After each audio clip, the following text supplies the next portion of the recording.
ঐতিহাসিকভাবেই ভারতীয় কংগ্রেসের সঙ্গে আওয়ামী লীগ ও শেখ হাসিনার ছিল গভীর সম্পর্ক। ২০০৯ সালে হাসিনা ক্ষমতায় ফেরার পর প্রণব মনমোহন নেতৃত্বাধীন সরকারের সঙ্গেও বাড়ে ঘনিষ্ঠতা। ২০১৩ সালের বিরোধী দলহীন নির্বাচনী নাটক সফল করতে ঢাকায় প্রকাশ্যে তৎপরতা চালানোর অভিযোগ রয়েছে তৎকালীন ভারতীয় পররাষ্ট্র সচিব সুজাতা সিংয়ের বিরুদ্ধে। ২০১৪ সালে বিজেপির নরেন্দ্র মোদী প্রধানমন্ত্রী হলে ধারণা করা হয়েছিল বাংলাদেশের রাজনীতিতে কমবে নয়াদিল্লির অযাচিত হস্তক্ষেপ, কিন্তু হয়েছিল তার উল্টো। মনে করা হয় ২০১৮ এবং ২০২৪ সালের নির্বাচনে শেখ হাসিনাকে ক্ষমতায় রাখতে পর্দার আড়াল থেকে সাধ্যমতো চেষ্টা করেছে কট্টর হিন্দুত্ববাদী মোদী সরকার।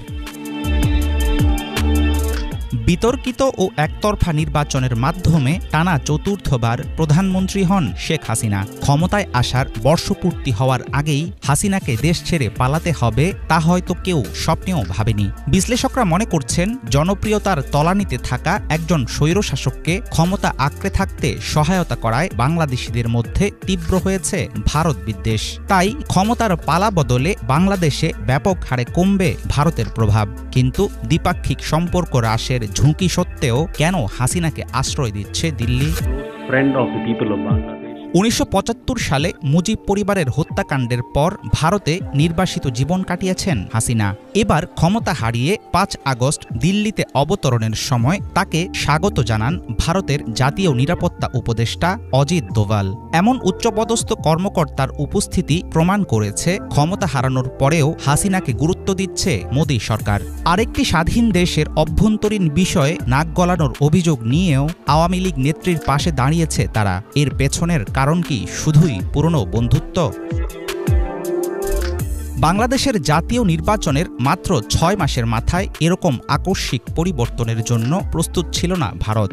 ব্যাপক জনরোষের মুখে দেশত্যাগের ফলে আওয়ামী লীগ নেত্রী শীঘ্রই ক্ষমতায় ফিরবেন এমন সম্ভাবনাও দেখছে না দিল্লি। সেক্ষেত্রে দেশটির অভ্যন্তরীণ রাজনীতি এবং বৈদেশিক নীতির ক্ষেত্রে উল্লেখযোগ্য প্রভাব ফেলবে ঢাকার নতুন সরকার। অনিশ্চয়তার মুখে পড়বে দুই দেশের বাণিজ্য, আঞ্চলিক নিরাপত্তা এবং আন্তর্জাতিক সম্পর্ক। সাম্প্রতিক সময়ে বাংলাদেশ পরিণত হয়েছিল ভারত ও চীনের প্রতিযোগিতার একটি কুরুক্ষেত্রে। চীনের বেল্ট অ্যান্ড রোড ইনিশিয়েটিভে স্বাক্ষর করেছিল বাংলাদেশ। ফাইটার জেট, সাবমেরিন সহ সামরিক সরঞ্জাম বিনিময় চুক্তির সম্ভাবনায় উষ্ণ হয়ে উঠেছিল ঢাকা বেইজিং সম্পর্ক। ফলে রাজনৈতিক পট পরিবর্তনে বাংলাদেশে চীনের ভূমিকা নিয়ে আগের চাইতে শঙ্কায় থাকবে ভারত।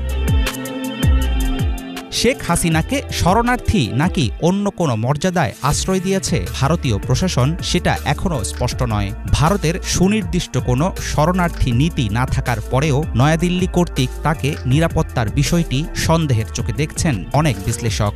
সাবেক প্রধানমন্ত্রী ভারত থেকে কোনো তৎপরতা চালাতে চাইলে দিল্লি তাতে সম্মতি দিতে পারে। বিভিন্ন অসমর্থিত সূত্রে প্রকাশিত সংবাদের কারণে দেখা দিয়েছে এমন আশঙ্কাও।